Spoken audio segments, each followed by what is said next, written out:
Okay, folks, welcome to Vo TV Prime Time Show. Karibuni, karibuni, karibuni, karibuni. I can actually see some people are already tuned in. Karibuni, karibuni. This is my chilled out session. Welcome to Rauka na Vo TV Breakfast Show. Welcome. I can see we have Impressives there waiting. Wado is here. Peter Rogers is here. Welcome. Naona kweli mmegojea show ya leo kabisa. Kwa hivyo msharauka pale ambapo mlipo, karibuni. As I usually love running these broadcasts kama nimerelax, kama niko chilled out. Ni mshalala mshaamka, sasa ndio mnakunywa machai, mnakula mabofuro huko. So Jen Kamau is here, Susan Wanjiko is here, Wadoidi is here. Welcome. Wadoidi, you know your assignment. If Jane Cheges clocks in, then we'll do the same thing.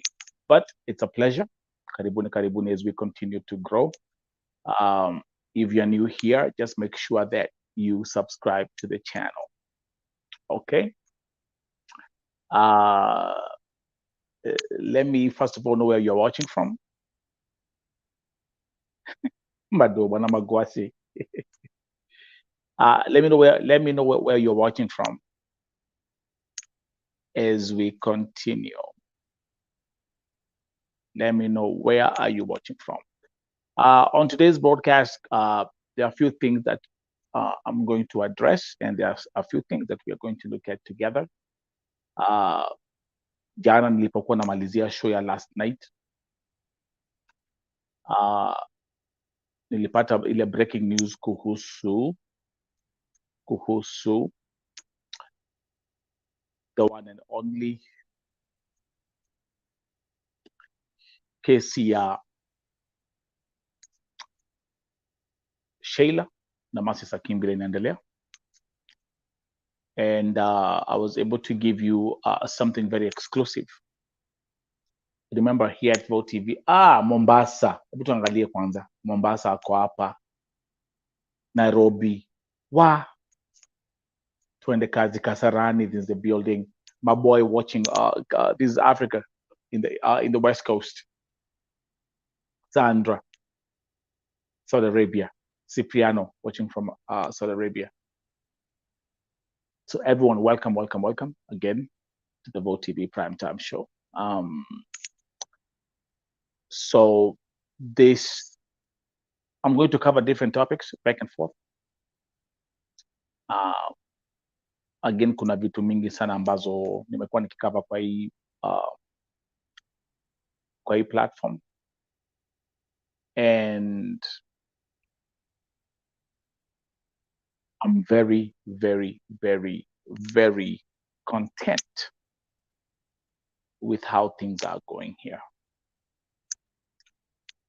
Farida, Naivasha, Saudi Arabia.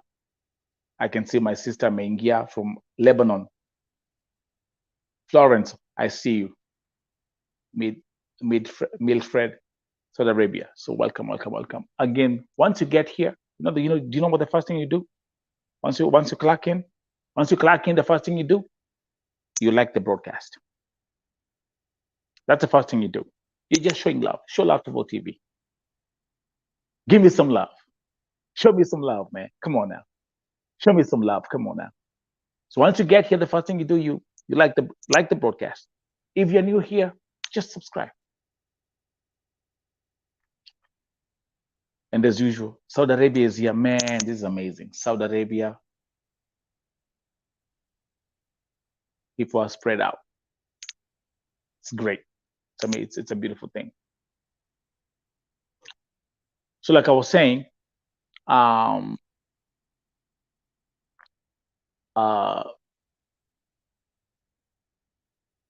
the end of yesterday's broadcast, I made the announcement, and it was breaking news about Sheila. na kama vile nimekuwa nikisema, there are things that we are doing on the back end. I don't thump my chest about it. I'm just grateful. I'm just humble about it. The fact that Mike Sonko, we have the channel to communicate with him. I'm able to get information here at VoTV. My sister Beth in Qatar. By the way, Beth, if you get here, make sure my clock in. So God is good. God is good. God is good all the time. Na nikaweza break the news ya kwamba Sheila amehukumiwa kifo. Na itakuwa through kunyongwa. Those were the exact words. This is crazy, and I'm gonna say something. When I woke up today, because you guys are 8-9 hours ahead of us. When I woke up today in the morning, I received a video. Someone sent me a YouTube video telling me hawa ni wazazi ambao wanalilia watoto wao, msichana wao ambao yuko Saudia asikauliwe. Inaweza kuwa ni Sheila. I didn't give it much thought, because when I wake up in the morning, I have like thousands of messages and thousands of missed calls and all that stuff. So it turns out that, again, miraculously during the end, as my day was moving forward, I was able to get that confirmation during my live broadcast last night.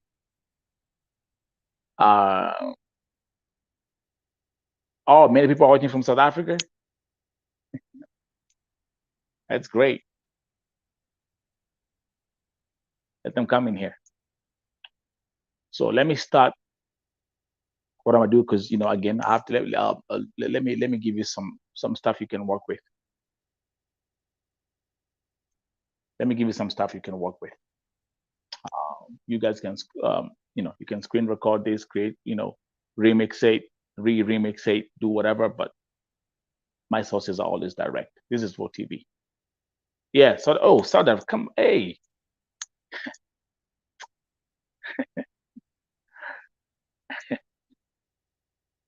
KBM.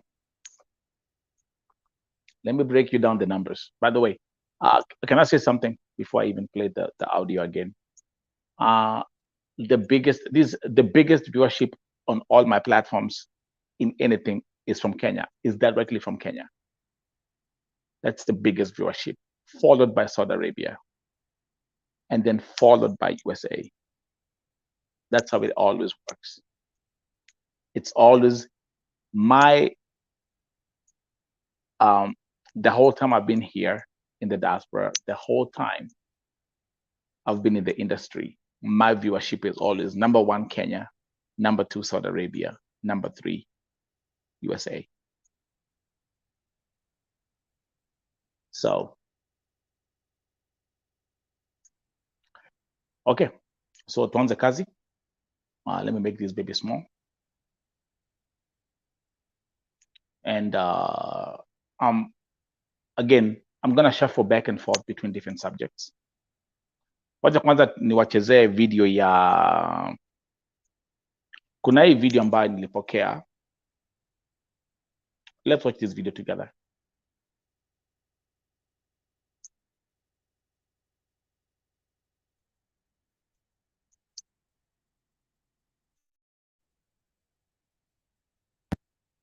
Na ukienda Saudi Arabia, hakikisha umeenda na agent, registered agent. Unajua saa hizi kama akina kidogo kuja parliament, kuna komiti mpya imetengenezwa inaitwa the Diaspora Affairs and Immigrant Workers, yenye sasa itakuwa inashughulikia hizo mambo. Hizo ma agency zote zitahave kuwa verified, tujue ni nani anapeleka nani, na lazima ukuje useme mimi kama Jalas agency nimepeleka huyu, nimepeleka huyu, nimepeleka huyu. Hawa wako kwa mkono yangu. Unaelewa? Na pia kuna madem pia utoka tu. Wasi pia utoka. Ukiingia hapo kwa bunge sasa, watu wakiongea, watu wakidiscuss, pia ndio unasikia kuna msitu alienda hiyo time ya kuenda ambi mtu ameenda, ukishanuka huko ndio sasa anaanza kusema mimi kuaga huku, na hakuna hata mtu alikuwa ameambia anaenda. Lakini madem, tafadhali hakikisha kwa umeexplore huku, hakikisha umeenda na agency registered yenye tunaweza jua umeenda nani, umefika nani. Agency lazima watakuwa wamesema Jalasa alitoka hapa akienda kuwa houseboy na ameenda kufanya job ya houseboy kwa Mohamed Ibrahim ndio huyu, unless hizo licenses zao zote zitatolewa. Hiyo committee inakuja, by the way, Diaspora Affairs and Immigrant Workers, hapa kwa bunge tutaitangaza. Okay, so watu wa Saudi Arabia mmesikia hiyo hiyo announcement ya kwamba wana create a department ya diaspora na immigrant affairs ambayo itakuwa pia inashughulikia mambo za kucontrol na kuangalia mambo za agencies. Actually, and also it's pretty interesting that Eve Mongai, is it Eve Mongai? Is that her name? It's pretty interesting that Eve Mongai is that her name, Eve Mongai? Ameanza kudocument mambo za Saudia. She's covering Saudi cases on the ground. And that's Jalango, the new member of parliament, Langata. So, you know, Saudi Arabia has become a big topic in Kenya now. You know, everyone is jumping on it. Okay, Eve Mongai. Okay, so you can let me know what you maoni yenyu hapo. So that's a good thing. That's a good thing.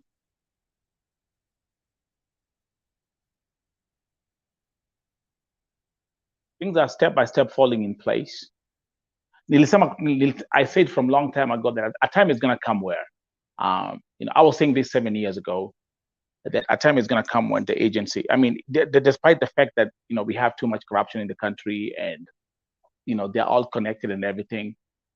We have folks who are in the government who are in the recruitment industry. But I said a time is going to come where we're going to have a structure. Okay. So this right here, again, that's a good move. That's going to reduce. It will help reduce. I mean, have all these distress calls under control. I do believe. My phone, you know, as long as my phone is beeping all the time, napata messages kila wakati, everyone, trust you me, I have some cases here that if I start talking about, hata siwezi nikamaliza. You know, so just know the influx of cases is still there, which is still an indication that there's some work that needs to be done. But it looks like with the new government, you know, things are falling in place. The control is going to get better. Alfred Mutua anakuja Saudi Arabia wiki hii. And talk about Alfred Mutua, there's one thing I want to mention about that trip and my prognosis of what's going to happen.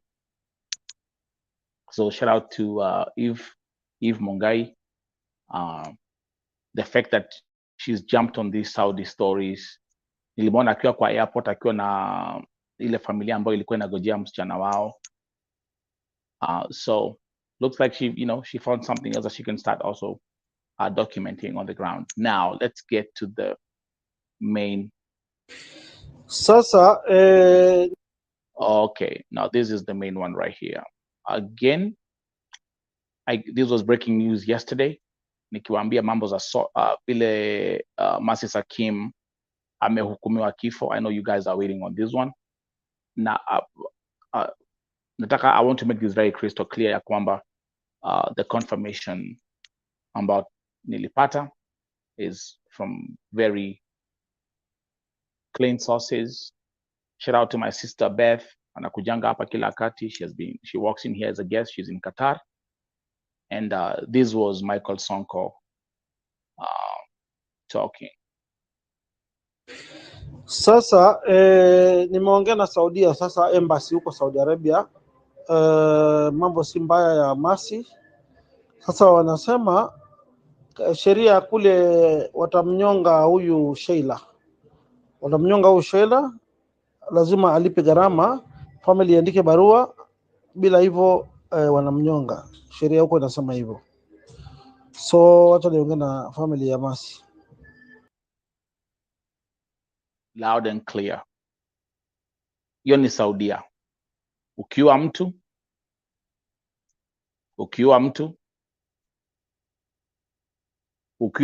mtu Saudia, si unauliwa. Yeah. Sheila ndiye ameua Masi Sakim, si ndio? I don't have to go back to the whole story. But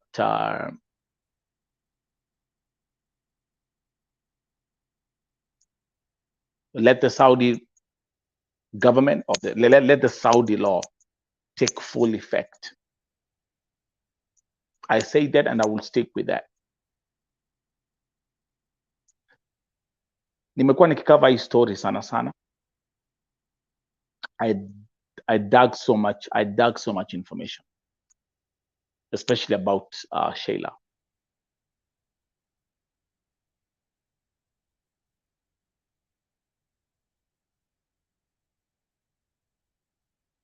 Mamake Masi Sakim amekuja hapa kwa Vo TV. Tumeona mtoto wake Masi.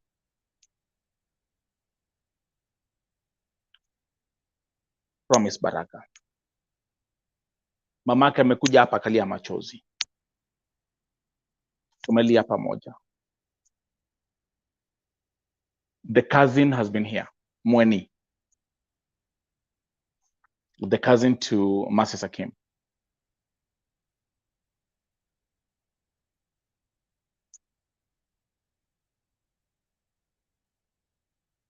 What I've uncovered about Sheila, which I've clearly documented here on Vo TV.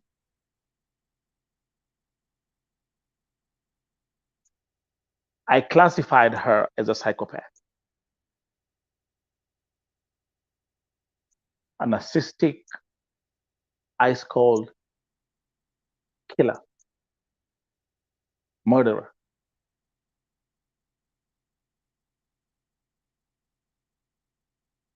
So if Sheila was in America, the first few hours, the first few minutes actually after killing Mercy, she would have been arrested.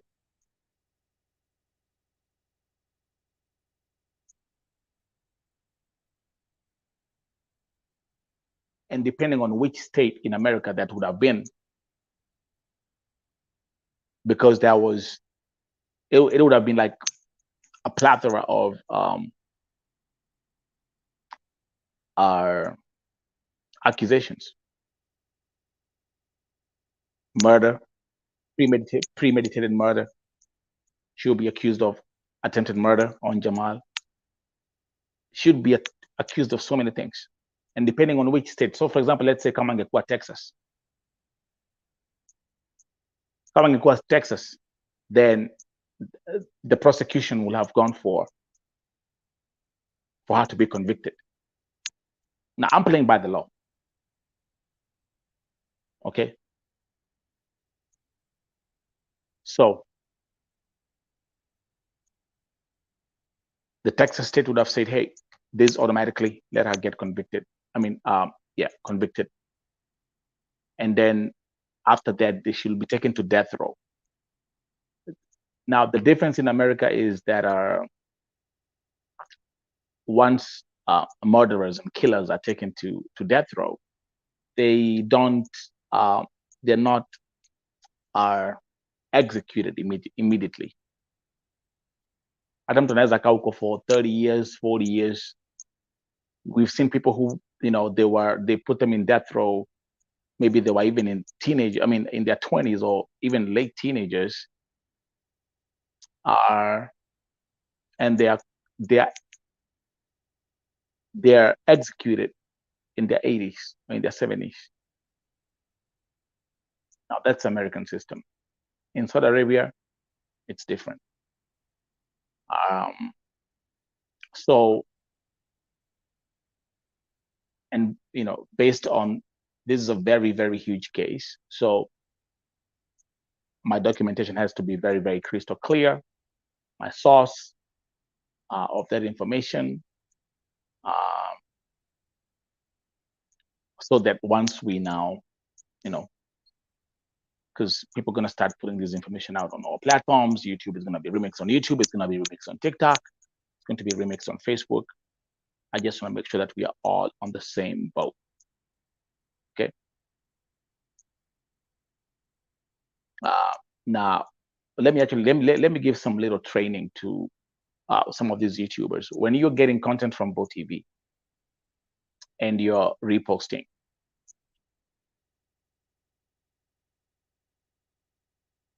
make sure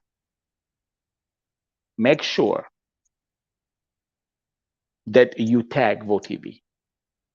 Kuna watu wanakuja hapa,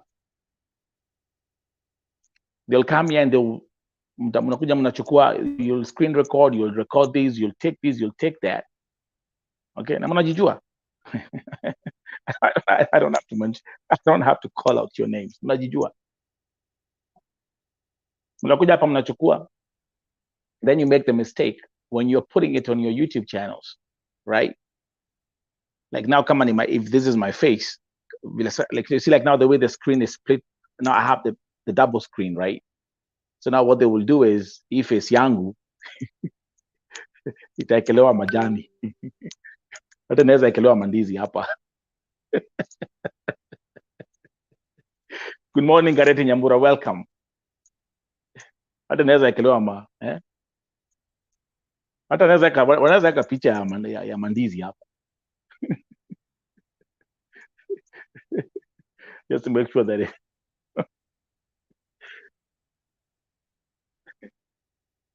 but again, I don't care about that, because people know my voice. Okay, so just hashtag VoTV. That's all. I mean, what am I going to start doing? Start chasing you for copyright infringement, and start talking to my lawyers and seeing how we can start drafting these defamation lawsuits, or I mean, not defamation, but these lawsuits for copyright infringement. Okay. What I bring here is original. All my guests are original. All the victims, I bring them here. If I bring diplomats here, that's what I do. So for you, because I want everyone to grow, just have the courtesy of saying, hey, hashtag VoTV, or the source of this audio, or the source of this information came from VoTV. Mnajijua. Right? So, Alista, thank you. Fatma Mengia, my sister Fatma from Saudi Arabia. Chesang Faith, welcome. Again, Madoidi, you have some work to do today in the morning. So again, wacha tusikize, I'll play for the sake of the documentation, making sure that the documentation is right, and to make sure that you get the information right. Let me play this from my song. Sasa nimeongea na Saudia, sasa embassy huko Saudi Arabia, mambo si mbaya ya masi. Sasa wanasema sheria kule watamnyonga huyu Sheila, lazima alipe gharama, family iandike barua, bila hivyo wanamnyonga. Sheria huko inasema hivyo. So wacha niongee na family ya masi. So let me see in your comments. Let's go to the comment section. How do you feel about this? I mean, my Facebook is blowing up. My Facebook, there are like thousands of comments there. But let's run this again. Start. Let's have this communication. Jane Chege is here. Welcome to Vote TV. Jane Chege and Vapoidi, you guys, you are there. You know what to do. Mkona kazi. So, and again, let me actually again announce publicly. I say that Vote TV Network is going to create opportunities for my fellow, especially for my fellow Kenyans, who I know they've worked as kadamas and who are actually in Saudi Arabia or who have worked as kadamas and who understand the pain of working. I mean, what a domestic worker goes through. So I said Vote TV Network is going to create opportunities for 200 people, and that's my vision. And because remember, everything starts with one baby step. So I'm happy to announce again that I have my first two. Wadoidi, welcome, karibu, welcome to Team Vo. And let me also welcome Jane Chege. Thank you very much. Thank you. I'm happy for you. We are here. We are servants. Okay, that's what we do here. We serve humanity. We're here to serve humanity. Anybody who want to come and be part of Vote TV Network, you can help. So I'm putting you as moderators. You can help with when it comes to comments, when it comes to replying to what the people are saying. I'm going to start giving you training how to run the website, putting you in the back end of the admin, and showing you how to run different things like emails, all that kind of stuff. Okay. When God blesses you, unainua wengine. Folks, the people who have reached out to me saying they want to support Vote TV Network, people like KBM, you've been very helpful. Thank you very much. There are different ways that you can do it. Here on YouTube, you can, for example, you can use the super chat. Super chat is right there. It's activated. So you can click on the super chat and you can, whatever you want to give. You want to give $2, you want to give $10, you want to give $100, whatever it is, it's up to you. Everything is going to be here this is a broadcasting network. This is not a YouTube channel. Vote TV Network. This is a broadcasting network. And I want this to be like that. So let's keep on uplifting each other. I mean, when God blesses you, unainua wengine. And people know that my heart has never left Kenya. Okay. So I think let me see what people are saying for comments.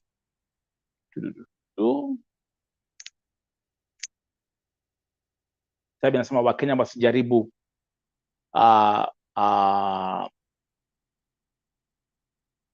Wakenya wajaribu kumchangia huyu demu ati tumlipie yeye kuwa mtoto wa wenyewe. Huyu demu wacheni akule kiburi yake, ameua kwa upanga au auliwe kwa upanga.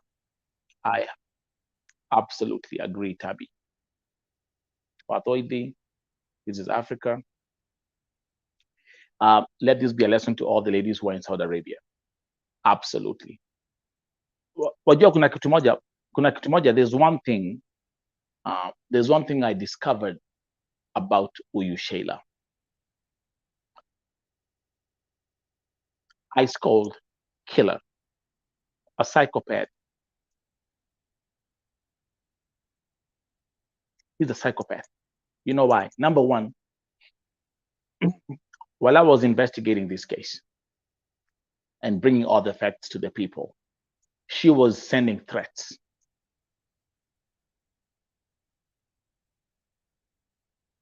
The witnesses who are talking about her character and who are giving me everything, she was sending threats, and they would call. Sheila si moja. There are other Sheilas in Saudi Arabia.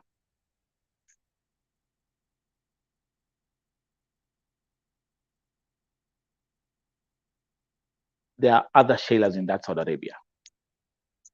There are other Sheilas in Saudi Arabia. Just know that. They have a clique. They have a clique. Na huyo mwanamke acha nimwambie zile vitu ambazo alikuwa anafanya hiyo nchi, acha nikwambia hata ni vitu hata siwezi nikaongea. But you know this. I have every piece of testimony. Video zako vile ulikuwa unajiuza online, niko nazo zote. Hakuna kitu sina. The only thing, that's my biggest challenge. I don't know where to place them, because I can't. I've done the editing in Asia.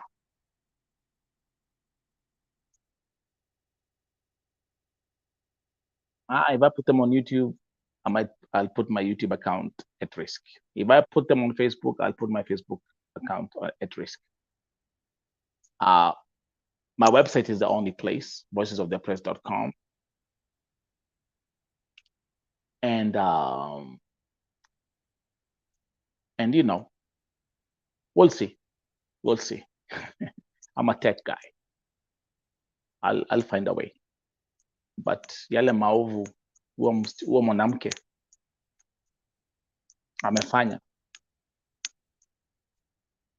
Me, all I can tell her is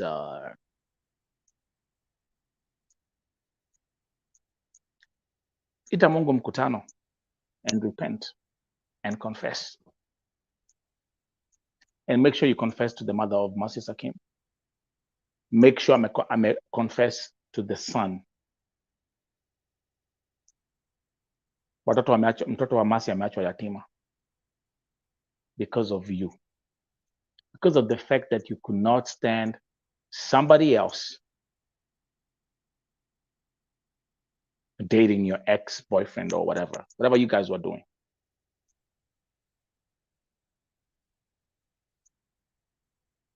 You couldn't stand it.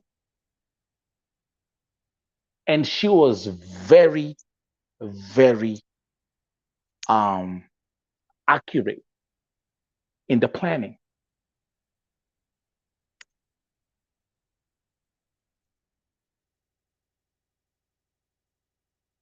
Alitumia acid. Remember what I kept on saying at the beginning? Why acid? Kwa nini acid? Where do you get so much acid ya kwenda kuua mtu? I kept on asking. Wakati niliambiwa mambo za acid, I kept on asking God, why acid? Why? Hey, you guys have seen the expose that I've done. You guys have seen the expose that I've done.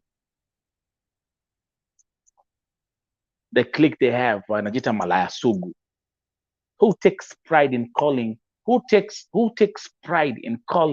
herself malaya sugu? Who takes pride? Who takes pride like that? Hebu niambieni nyinyi ambao mko Saudia, especially.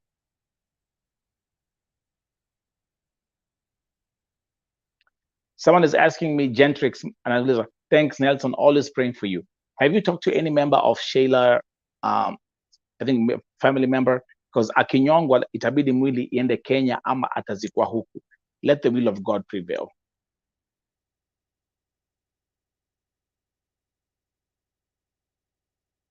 The only way I can talk to the family is if they reach out. At the end of the day, I would like to know, you know, how she was akiwa Kenya. See, I have to look. If I look at something, I always look from all sides. I always look at all sides. So, yeah, Gentrix. If the family, I know maybe they have even reached out at sijaona messages, but if they reach out, if I come across a message from a member of the Sheila family, nitaleta hapa. Let them help us understand who she is. See where I'm coming from? Mamake Mercy amekuja hapa Vo TV. She has spoken. We know. Mamake alituambia who Mercy is, who she was, the kind of person she was. Alituambia hapa. But let me be very crystal clear that I will have no empathy. Atakiuliwa. hata akinyongwa. There is no, I don't feel anything. She deserves it. She deserves it. She deserves it. Hiyo nitasema kinagaubaga.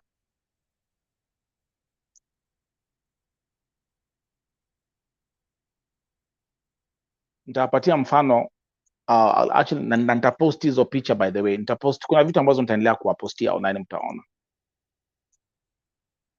hizi mambo wa Kenya wanafanya, mnafanya nyi wa Kenya, Kenyans on Kenyans. Sasa ni Mwarabu. No. Nyi wa Kenya. Nyi wa Kenya. Let me, okay, women. Okay, I'm gonna ask you a question. I'm gonna ask you a question. Okay? I'm gonna ask you a question. Seriously, is it worth it? Is it worth it kuua mwanamke mwingine kwa sababu ya mwanaume, ama mwanaume kuua mwanaume mwingine kwa sababu ya mwanamke? Is it worth it? Let's start from there. Is it worth it? Yes or no? Is it worth it?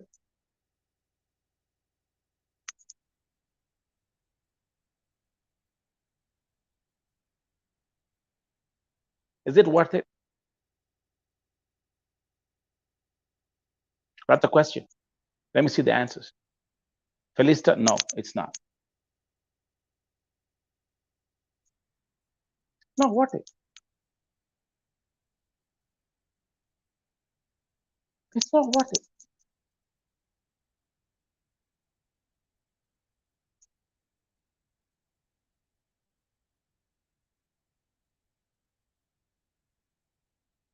Now we've lost, because of this nonsense, we've lost 2 people.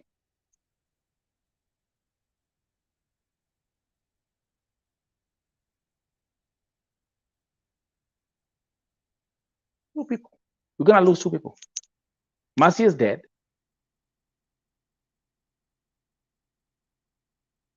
And the next online, itakuwa ni Sheila. Because of what? Let's just be honest. Because of what?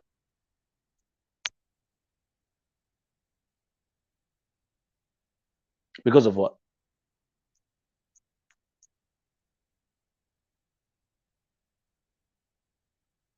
Because of what? 4 kids now 4 kids are gonna be left as orphans. Because of what?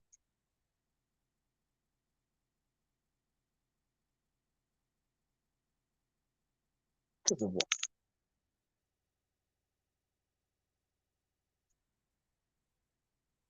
Because of what? Alafu nyie ambao sasa, okay, I understand. Nyie ambao mko Saudia, it's a different situation, because now Saudia, kadama, kama uko kwa contract, uko zero grazing, with, you know, it's not like us out here, you know, you can go out there and do your thing, you know, your freedom. I understand, but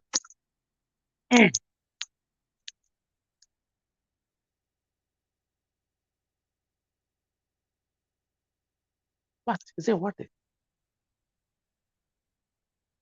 Na kuna kitu nilisema, and I'll repeat this again. Nyi wanaume wa Saudia ambao mumewekwa na wanawake, listen, I know what's going on, and I'll tell you again. Kama umewekwa na mwanamke kwa sababu Ken boys are making more money than you are making, okay? Kwa sababu these guys, you know, Saudi Arabia, demeweta ngofia siakwa. Skiza. This is what happens. These men are making less money than the women. Because now, let's say the guy is working as a truck driver. You're getting paid 1,500 riyals, but you have to pay for your rent, you have to pay for your whatever. So the expenses are cut down, so they basically are left with nothing. On the other hand, you have the Kemboys who are not working under contract, and they happen to make more money. Mnatengeneza pesa mzuri kabisa kushinda ama jamaa. Sasa nyinyi wanawake ndio mumeweka wanaume. Okay, sasa tunaelewa pale demand ya wanaume iko very high. Okay? Iko very high. Demand ya wanaume Saudia ni very high. Tuko wale.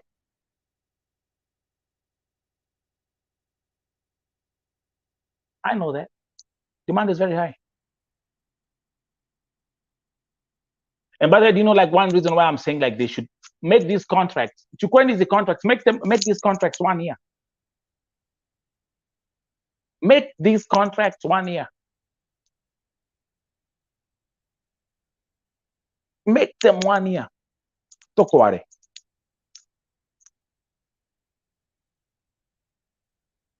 Hii dry spell itamaliza watu huko. I mean, I'm just, see, me, the thing is, me, when I speak facts, I just speak facts. I'm gonna tell you how it is. Make these contracts 1 year. Hata mimi nikaulizwa, make these contracts 6 months.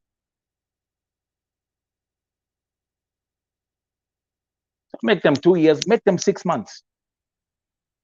If I was the man in charge, I will put these contracts and make them 6 months.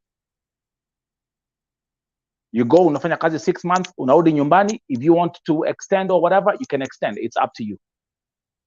Have 2 weeks, 3 weeks, 4 weeks break. Go back home, see your family, see your husbands. Enda ufanye vile what you want to do. Okay, then you come back and keep on working.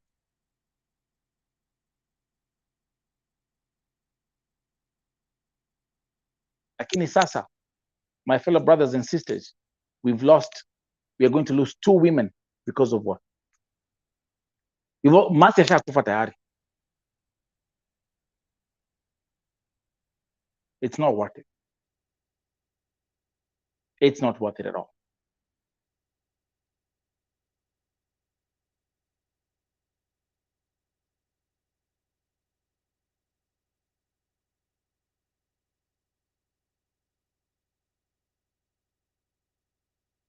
Another big problem tuko nayo.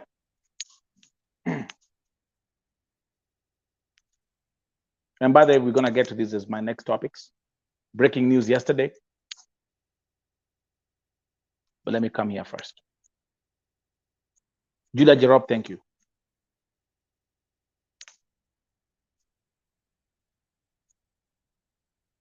So let me address, I'm going to look at the main topics here. Let's start here. Yeah. Make this contract 6 months. Okay, wacha niulize swali hapa. How many people agree that the contract should be set at 6 months?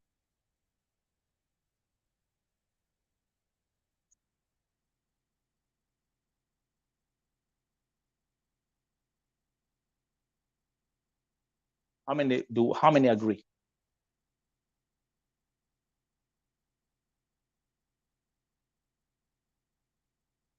Make it 6 months to 1 year. Don't make it 2 years. Hii miaka mbili inaleta shida sana. Keep it short and such that you can recycle.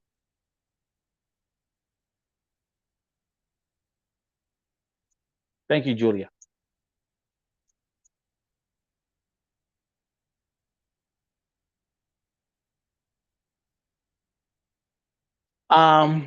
Alfred Mutua anakuja Saudia.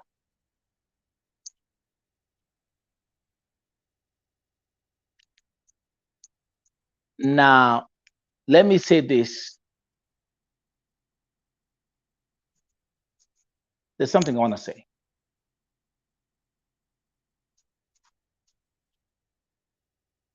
And I want to give you guys a warning before tuanze kurukaruka huko. Is it good that he's going? Yes. But let me show you something. Let me show you something. See, you cannot solve a problem by having, issue there Saudi imekuwa for the longest time, right? Hatuwezi solve hii problem tukiwa na the same players involved. we have to get rid of some players who have been here for years. Do you agree? Do you agree?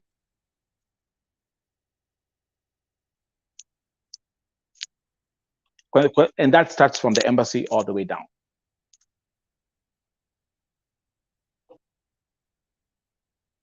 Okay.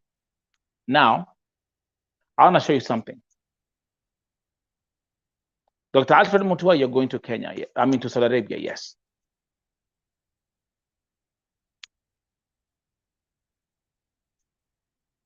There is something I saw. There's something I saw a red flag. Kumbuka nimekuwa nikidina all these kind of how should I call them? Should I call them human traffickers, or should I call them bonocos, or what should I call them? You know, those who have tried to fight me all along the way. So before alikuwa na meeting na agents in his office, and there's something I want to show you. I saw a red flag. I saw a red flag somewhere. Let me show you guys.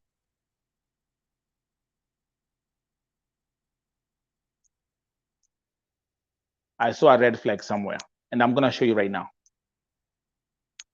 Give me a second.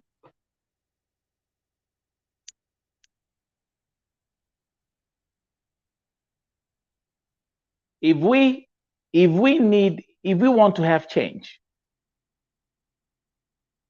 we need new faces and we need new players in the game. Okay?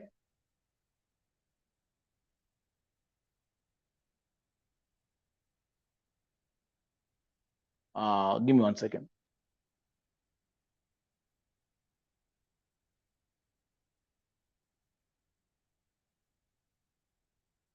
What's going on here? Come on, man.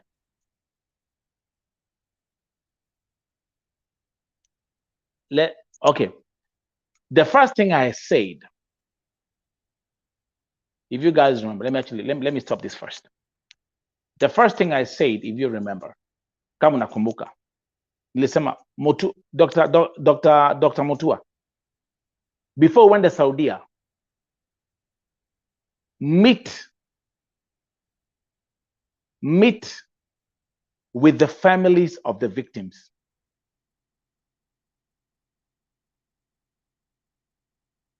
To solve this issue, you need a lot of wisdom.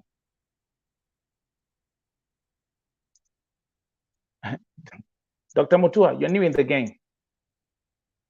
I'm giving you some free nuggets out here because I've been here for a minute as a human activist. The first thing you should have done, Dr. Mutua, meet the families of the victims. Wale ambao wanakwambia vile watoto wao wameuliwa, wale ambao wanakwambia mtoto wangu alikuja akiwa mlemavu, wale ambao wanakwambia kama mtoto wangu alikuja akiwa na alama za kuchapwa. That's exactly where you should have started. But you made one mistake. The mistake you made is you called the same agents to your office to come and give you the sweet stories of how beautiful Saudi Arabia is and how beautiful how they make things. I mean, how they run the business and how they run the industry. And then they'll give you they'll tell you the same lies, and they'll say the biggest mistake in Saudi Arabia, and that's why people are being killed, is because of Camboys. That's a mistake you made.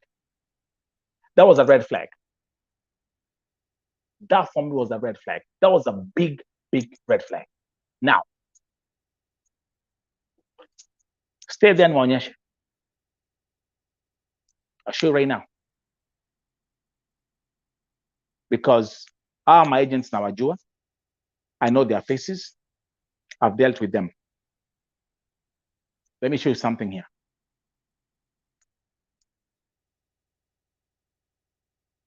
Let me show you something here. Right now.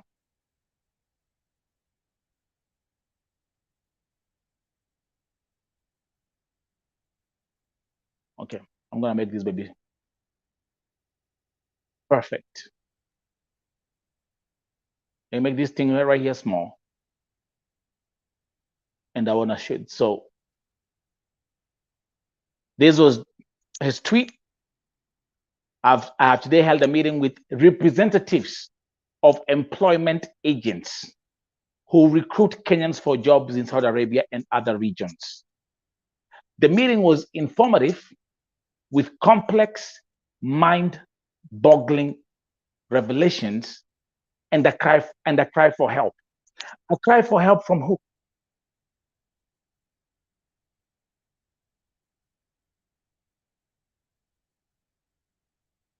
A cry for help from who? And then he posted these two pictures. And when I look at these pictures, wacha niwaambie, blood pressure yangu ilichapa 565. Nitawaambia kwa nini. I make this baby big. These two individuals on this picture,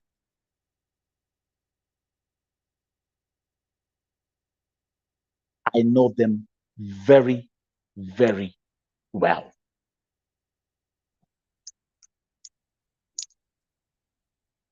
Huyu mwanamke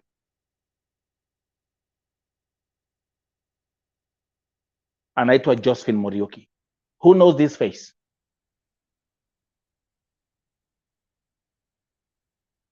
To remind you, let's go back to the story Beatrice Farogoro.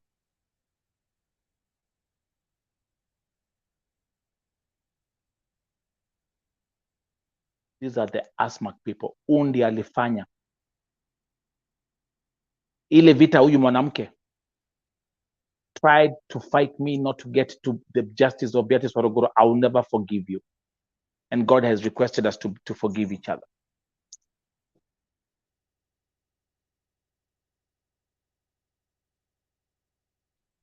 The same people in the game. Ndio yuko hapa. Ndio yuko hapa.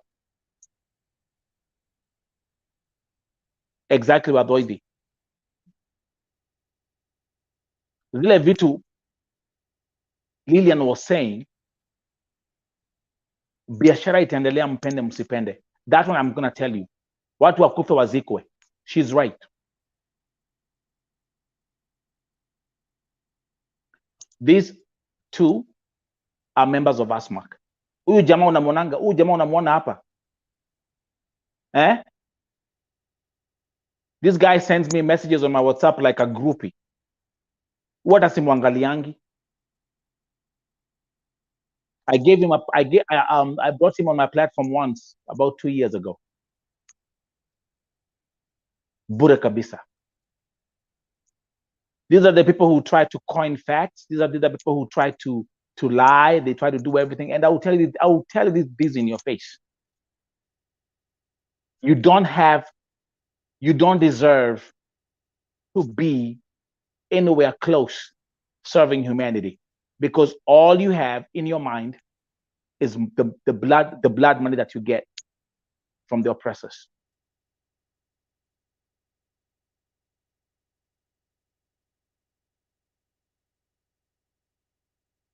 You get my point? This for me was a huge red flag right here. Especially these two. Mnanijua, huyu jamaa kwanza huyu. This guy is a clown. This guy sends me text messages on WhatsApp. I never reply. I don't even look at his nonsense. And it's all about Kemboys. Then because he has a bipolar disorder, the next thing he's telling me, Kaka, good job, bro. Niaje kaka, niaje bro. We nani na mao. Bro, wadashigana. This right here for me. Uyu, Josephine Morioki. You made us, mulifanya Beatrice Farogoro azikwe kama umbwa. You, I will never forgive you for that. the dirty games you played when I was uncovering the story of Beatrice Waruguru. Maiti ya Beatrice Waruguru ilikuwa imewekwa for 11 months. Hamkuwa na any plan ya mtoto wake, mamake azike mtoto wake. Ile kuzungusha mumezungusha mamake Waruguru. Ile maongo muliongea. Even after nilipokuwa napanga maandamano, you are the ones who made, you call mama Waruguru for a meeting, mkamdanganya, you brainwashed her. Now I'm speaking. Those who have been here for the longest time, you remember. Hawa ndio walienda kuambia mama Waruguru wasipatiane mpaka bana ya Beatrice Waruguru twende nayo maandamano. These ones here, her, hawa kina huyu Burukenge hapa, another one is called Njoroge, ule ambao mlimwona hapa juzi akisema ati the Arabs, they have their own women.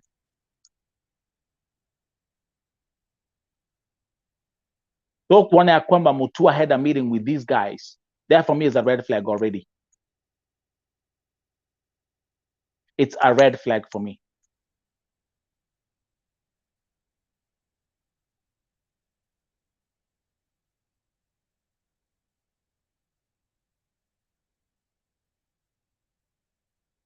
For you to be able to solve this problem, you need to hear from the victims. Talk to the orphans who have lost their mothers. And I've been coming here and nimekuwa nikiwapatia list kama mshasahau. Enda kwa familia za kina Maximilian Muhanda. Enda kwa familia kama za kina Njeri. Enda kwa familia kama za kina Pauline Murugi. Go to all these, call these families for a meeting.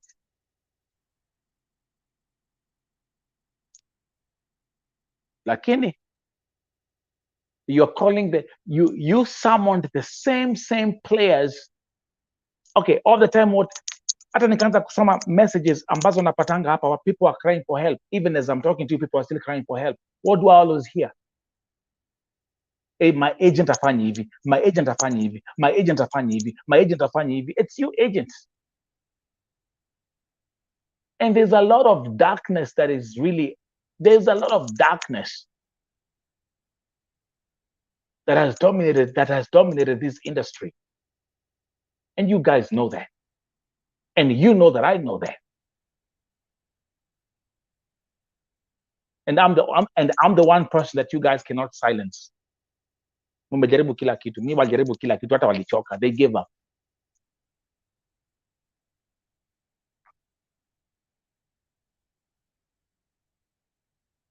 You have tried everything to fight Nelson Mike Madama Muriuki, and you have failed miserably.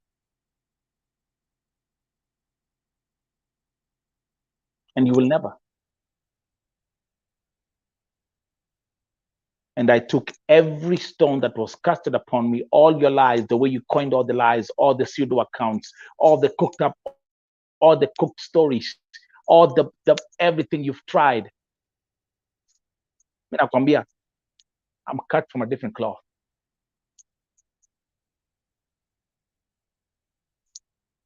This is Vote TV.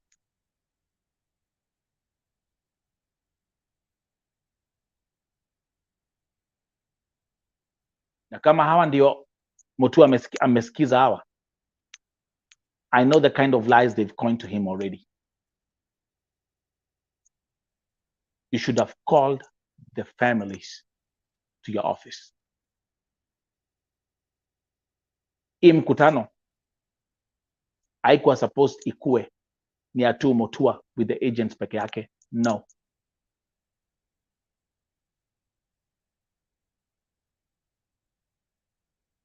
Do you agree? Wale ambao wana watch broadcast ya leo asubuhi. And by the way, again, welcome to the Raukana Vote TV Breakfast Show. I'm your host, Nelson Mike Madama Muriuki. Like this broadcast, hit the like button, share, and if you're new here, subscribe. Nafatiti.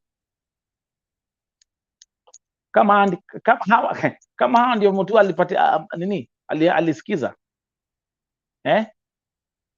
alafu afike Saudia apate amepangiwa kila kitu kwa embassy, alafu upate huko kuna people like akina Alamin umepangiwa kila kitu, uitiwe sunflower girls hapo. You'll make the same mistake that akina Sanko made with some MPs who flew there last year.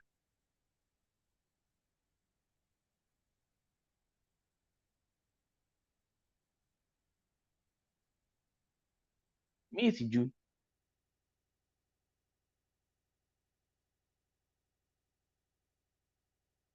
I wake up every day and I'm hopeful. I'm hopeful that something is gonna change. And then I see these people making the same mistake over and over again. Get human activists involved. Get me involved. Mulikuwa hapa nikiongea na nini? Niki-interview ofisi ya nani? Ya Grace Muduma. I had 6 people in the office. I was doing an interview with 6 people in the office and they could not answer my questions. They were running around like crazy people. Mko hapa. You guys, you are here.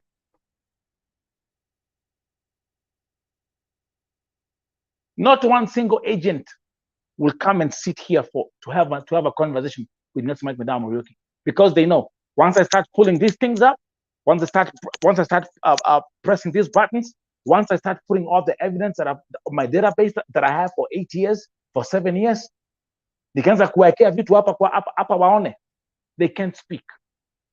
None of you can face Nelson Mike Madam Muriuki on a conversation about the oppression of Kadamas in Saudi Arabia. You cannot. Hamwezi na hamwezani. And you know why? It's a very simple thing. Because I know the truth. I know too much. I know too much.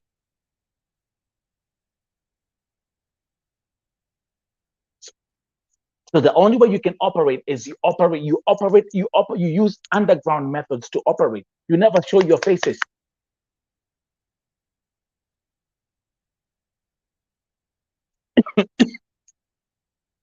You never show your faces.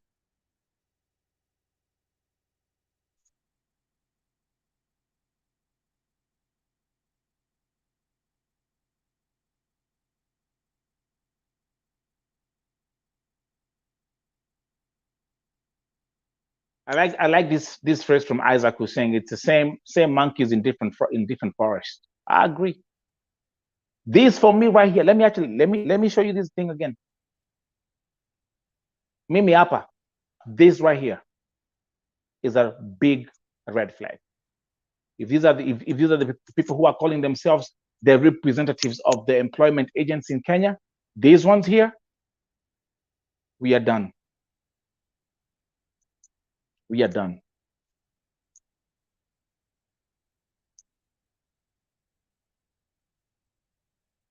Na Josephine Muriuki. Huyu mwanamke namwonanga, I repeat, huyu mwanamke nikimwona hivi,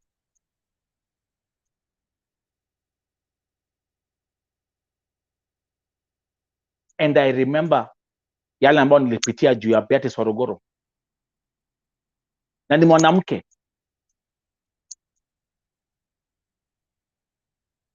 Ile uongo walipikia, the way, and actually, you know what, like everything was so perfectly arranged until these people came in the picture. Na ndio waliambia mamake Waruguru ati ukienda maandamano ama upatiane bana ya Beatrice Waruguru, hatutalipa nini expense za mazishi.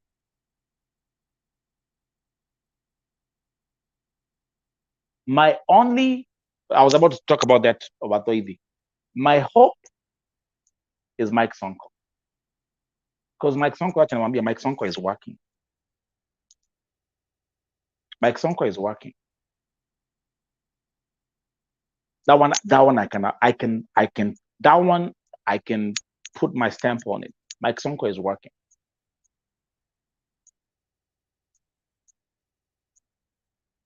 Really, he's working.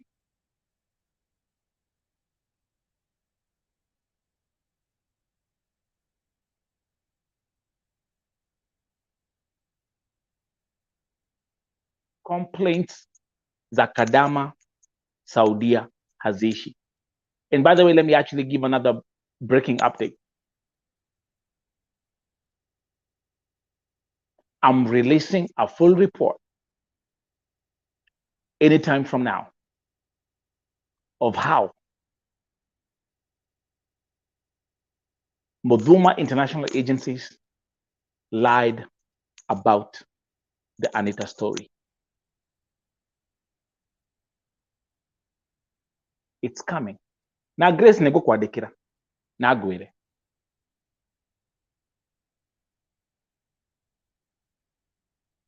Nitakuandikia. You know how I operate. I appreciate that you came here. By the way, I did a poll on YouTube after people walisikia interview Anita and then listening to Grace Mutuma and her employees, the interview I did with them here. Nikauliza, who did you believe? 94%. 94% here on a Vote TV poll have all said Anita. All of them.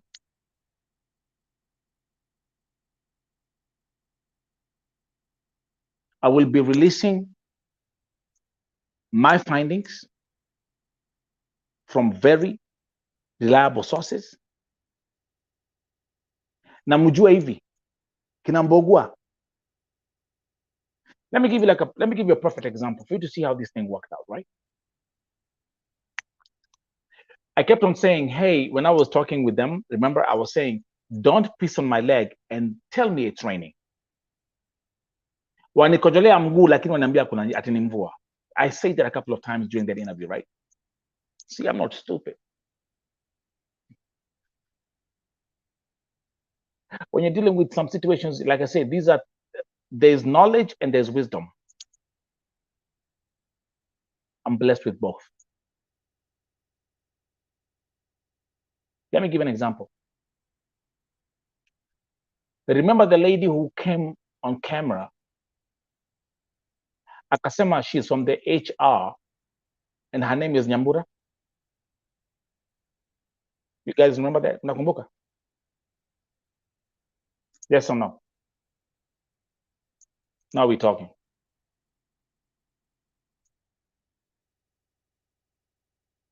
Those who were here while I was running that interview. Do you guys remember there was one lady who came on the camera? Akasema naitwa Nyambura from the HR. The one who choked. He couldn't. I kept on. Aliji contradict like about 69 times. At one point, she even kept quiet. Who remembers that lady? She said, "My name is Nyambura." You remember? Hey, Kabokomide. I think you guys are fresh. You're supposed to be fresh. You mushala tayari. The interview I did with the Motuma employees. Who remembers a lady who said her name is Nyambura and she's in charge of HR?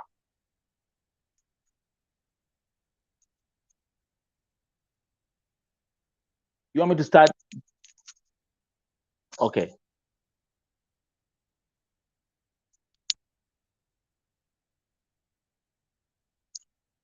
So I'll give you an example. Her name is not Nyambura. She's not called Nyambura. I know her name.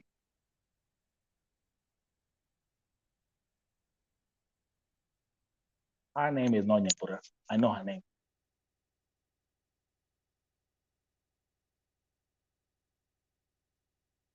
I know her name.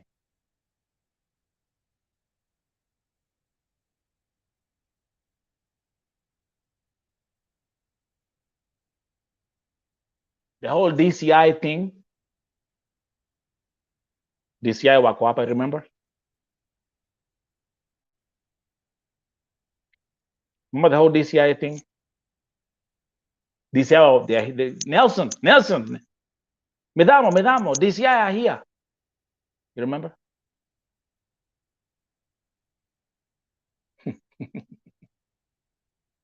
Did you see me chuckle?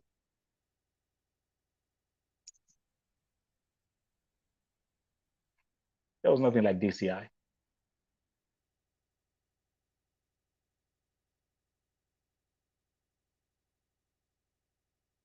You guys were so stupid using your office employees that I've identified on camera with their names.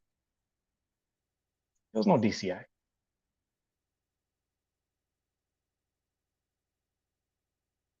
So I'm doing a full report how everything was faked. It's coming out. 94% of the viewers here on Vote TV believe Anita.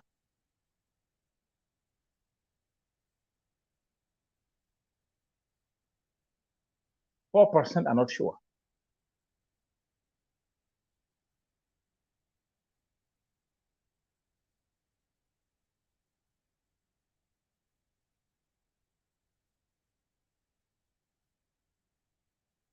So much I've known, man. See, don't try to listen. Don't, and I always keep on saying this, man. Don't try to play me in anything. If I look at you and I'm smiling while you're telling me a monkey story, I'll keep on smiling because that's how you play. I just put that poker face. Sabina, welcome. It was a joke. And you know how I do it.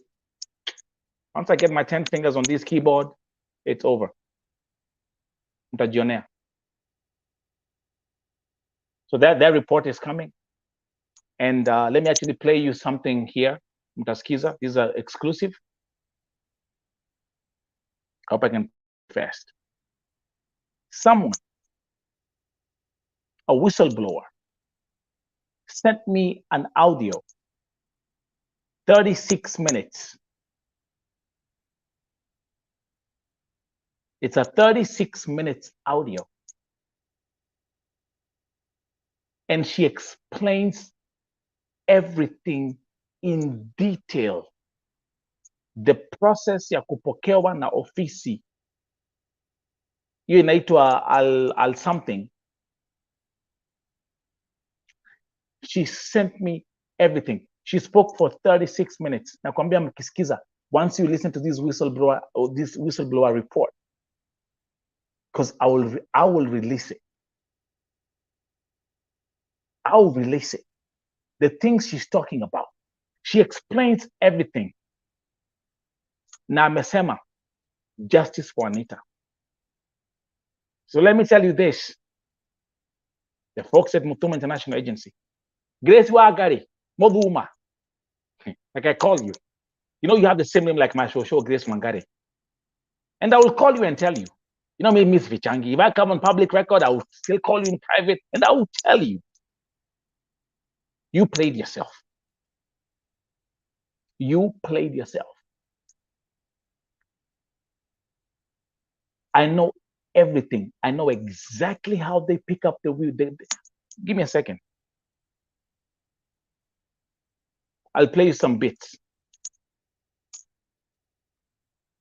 Nakwambia, this one right here, what I have, I mean, this whistleblower report, testimony, this is what you see on CNN, New York Times, Washington Post. That's the kind of stuff that you see. Like this is like a major bombshell.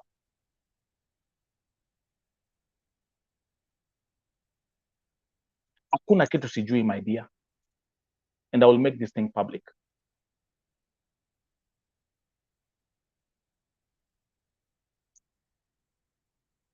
I know everything.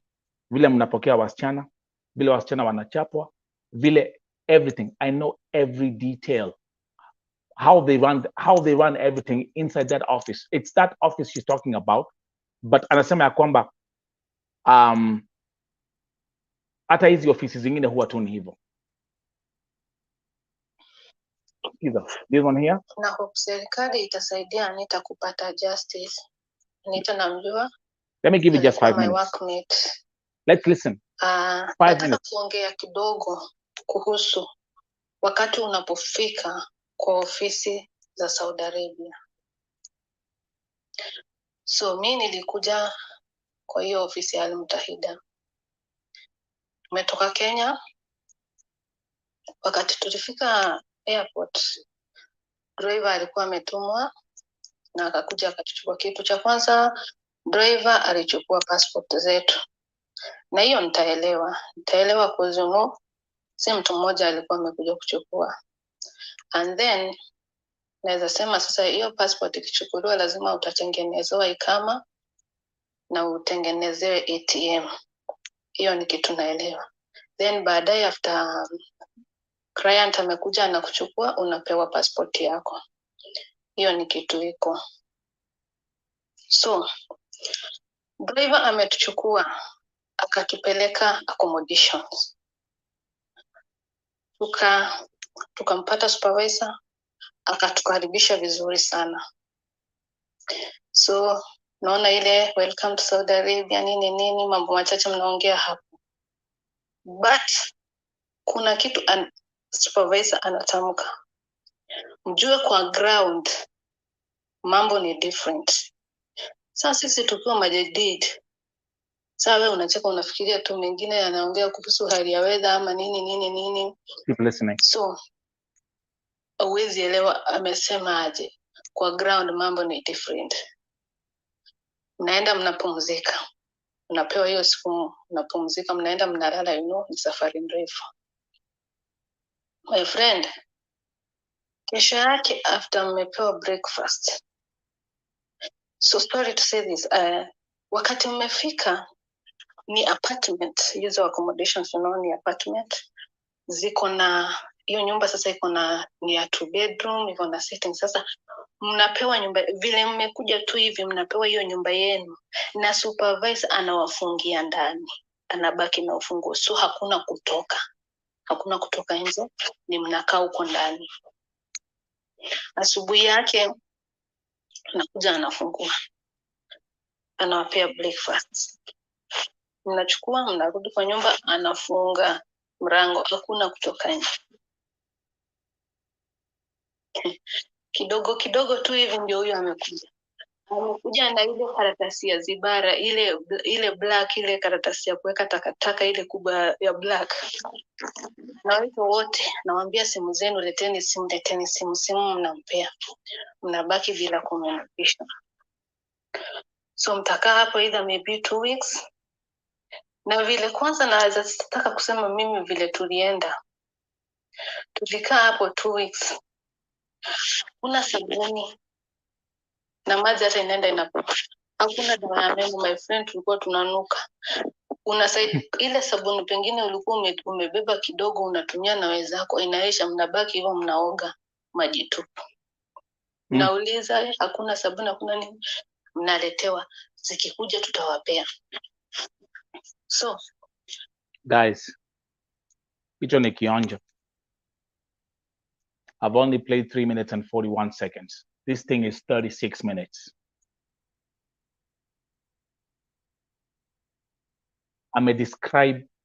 She has told me everything. How this office, E-Officia Anita, how they operate inside. She has described everything. She has described every supervisor, everybody.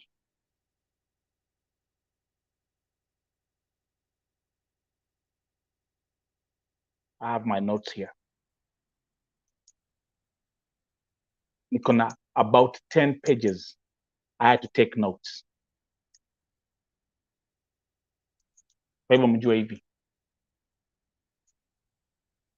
If there's one thing you cannot defeat, is database and knowledge. So I said, okay, it's fine. They said they want to take Anita to court. Let me see where you're gonna start. Lakini niliwapatia free legal advice. Remember what I told them? Don't waste your time. Don't even try. Don't even waste your time. And that's free legal advice. Don't waste your time. Actually, the best thing you should do is you come out and say, hey, by the way, guys, we lied, tried to play you guys. We had some fake DCIs. We had an HR who gave a fake name. We were trying to, all this thing was all animated, Just that's the best thing you can do. 94% of the people who watched both Anita's interview and your interview here on Vote TV, 94%, they've all said they believe Anita.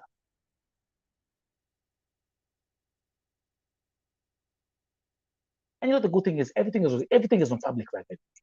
And there's once you hear what the whistleblower is talking about, akisema mambo za hizi masimu, nasikia vile hizi masimu zinafichwa na hizi masimu zinachukuliwa. Man, there's some stuff amesema hata sikuwa nafikiria ati hivyo ndivyo vitu huwa mnapitia kwa ofisi.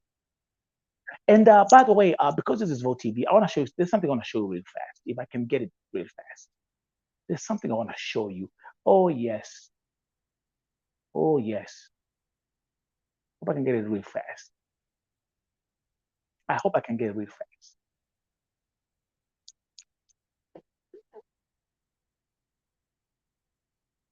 Kumbukeni. Oh, niko na copy. I have the copies of the contracts. Zile wasichana huwa wana sign mtu akitoka kwa kafiri akienda kwa ofisi akisema hataki kufanya kazi kwa ile nyumba kwa sababu either ya mateso ama ya changamoto ambazo anapitia. I have the contract which they sign. Na Anita alidescribe your contract exactly. Na akatuambia your contract ya your ofisi huwa imeandikwa na Kiarabu, hakuna pahali huwa imeandikwa na Kizungu. Kwa hivyo kama huelewi Kizungu, Kiarabu, then you won't know what you're signing. Correct? Man, too much. So I have that contract as well. It's 2 pages.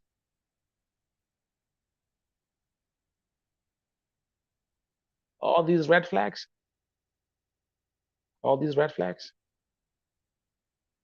Well, like we say in Kikuyu,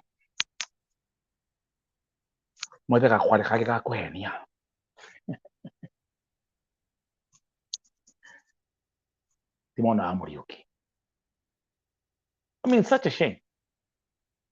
And the way these guys, and now coming back to the whole thing na Mutua. Watu ni kama, it's like, I don't know. Okay, can the agents tell us, do you guys take an oath?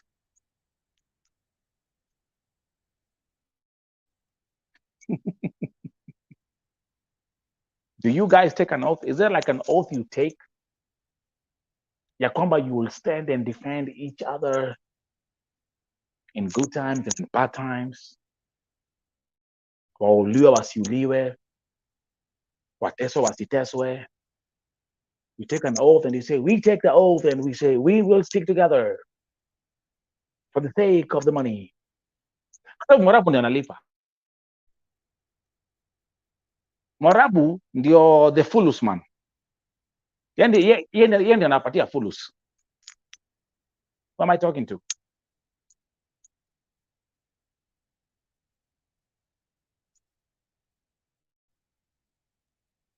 No, Wadoidi. It's 94% they believe Anita, 4% are not sure. So only 2%. And that was a Vote TV poll.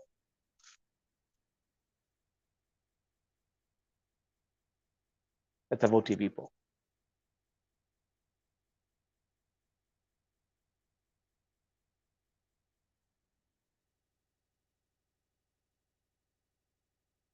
All I'm going to say is this.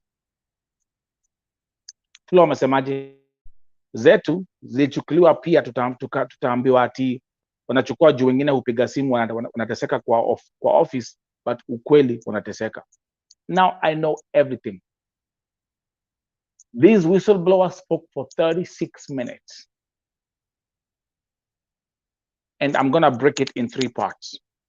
Itakuwa 10 minutes, 10 minutes, 10 minutes. Hakuna kitu hajaongea. Na ameongea hivyo kudefend Anita. In fact, hata kuna part, there's one part especially, there's a very interesting part akile vile Anita alipatiwa punishment. Very interesting. It's a very interesting thing, man. Ye ure. To wekate. Tafanya nini? Biashara itaendelea. Mwarabu ana pump millions to the Kenyan government. It's a cash cow. And ndio sababu it doesn't matter. Okay, let me give an example. You know, there was one time I thought, kwa sababu hii kesi pia ilikuwa, it was so big, it was so famous. Story ya Dana Chepkemoi. Okay, you guys, you mnakumbuka your story. That story was so big, right? And I also did a very good documentation right here on Bo TV. And by the way, breaking news, I will be hosting the Masi SAKIM family. Familia Masi SAKIM itakuja hapa Bo TV. So be on the lookout. Mweni amenyandikia right now. So the mother, mamake Masi SAKIM anakuja, mtoto wake anakuja, Promise Baraka anakuja, and Mweni will be here as well. So that's coming soon.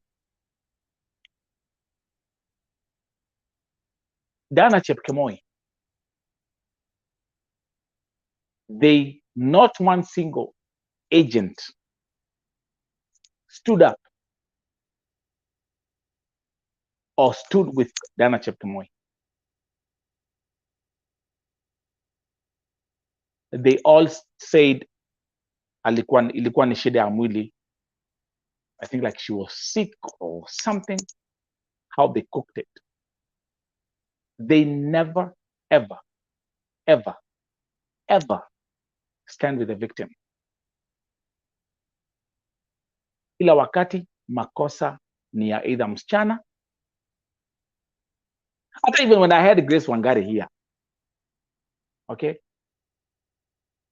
nilimuuliza kinagaubaga, Grace, wasichana wanachapa kwa ofisi? No. Not my business partners. It's on public record. You say that. Ulisema hivyo. Ulisema huwa wachapwi. It's Kenyans who fight each other. That's what you say. It's on public record. That's why I put a disclaimer on everything that I say, because everything that I do is on public record. And you actually said you are 180% sure. But the testimonies are too much against you. The testimonies are too many. You can't tell us that all these people are lying.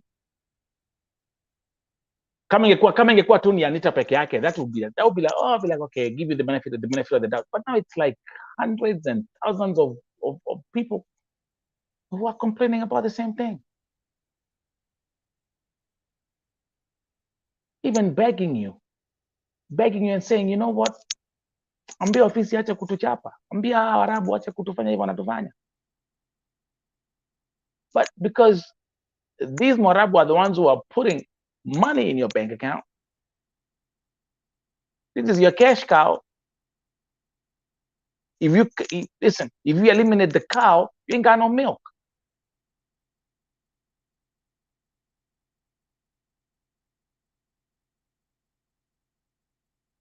Alfred Mutua, let me come back here again.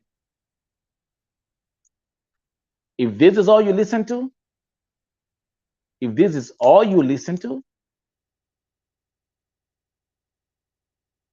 kama ndio alikuwa anakupatia mawaidha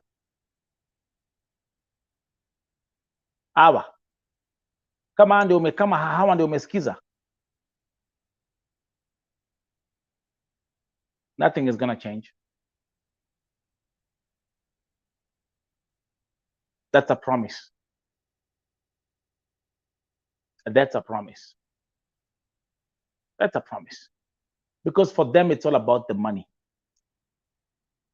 For them, it's all about the currency. Let's look at something. Remember, I hosted, man, nimekuwa na so many guests hapa, but there's something, let me show you something here real fast. Let's come back to this here. Unakumbuka Waithira? I hosted, nilimhost hapa na yule msichana huwa anamwangalia. And I even hosted, and the daughter was here. Elizabeth Waithira ni yule, the one who has ni mlemavu. She's operated kila kwa kichwa. She had 3 operations and all that stuff. Let me play. Let me thank you. By the way, thank you KBM, because you sent me that. I had done an interview with the family directly, but I never saw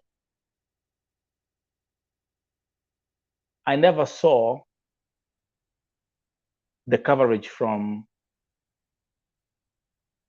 Citizen. Let's watch this.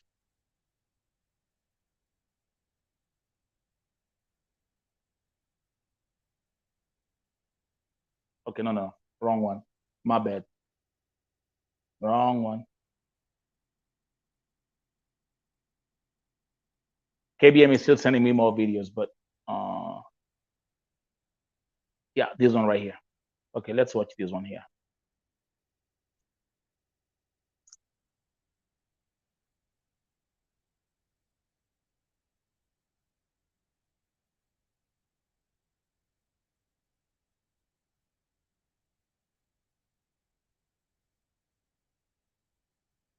One second. I want this to stay in the picture. The H as a 4.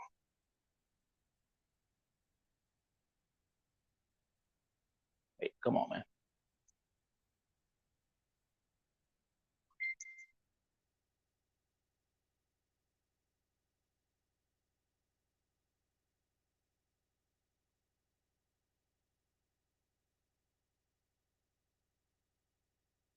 KBM, did you remove the link? I want you to just let me give an example about my life. Give me a second. I don't even know this person. Watch Mona. This is my life.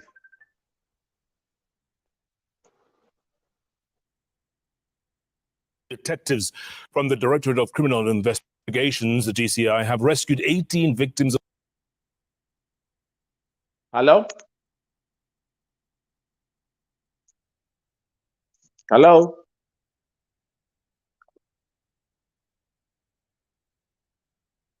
Okay, let's watch this together.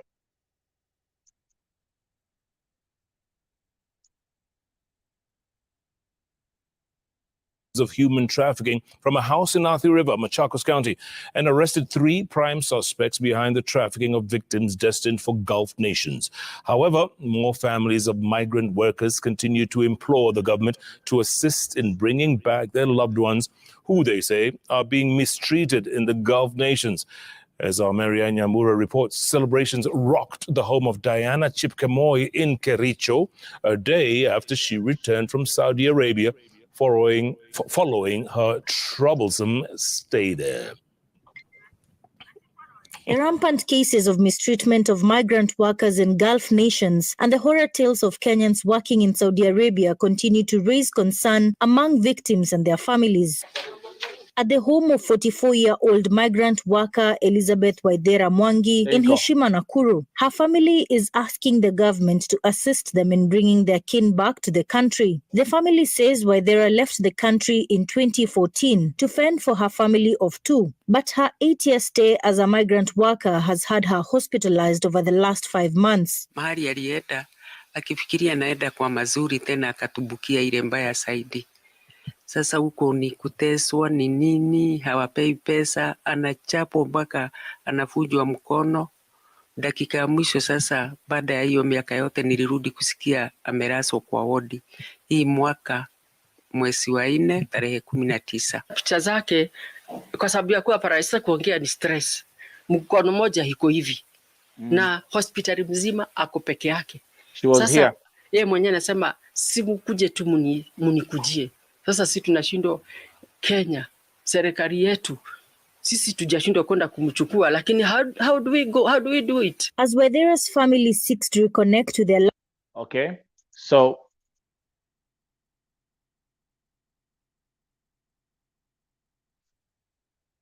Alfred Mutua, hapa nipongeanzia. This is why you could have started. Go to these families, enda mashinani, enda uongee na wazazi kama hawa, enda usikie yale ambao watoto wao washapitia.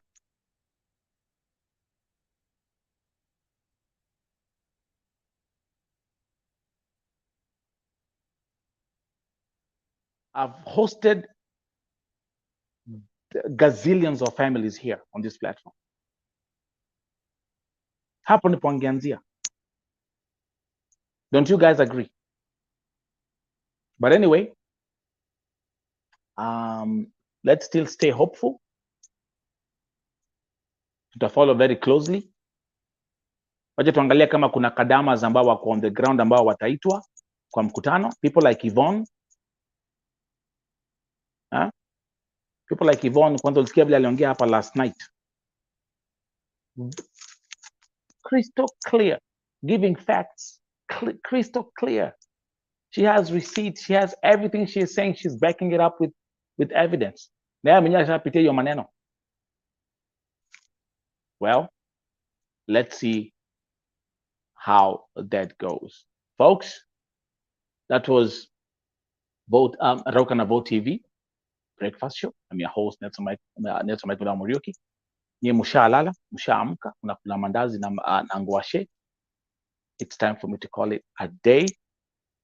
Thank you very much. Remember, Vote TV prime time shows are live streaming 24 hours. We have a couple of new premieres on the website.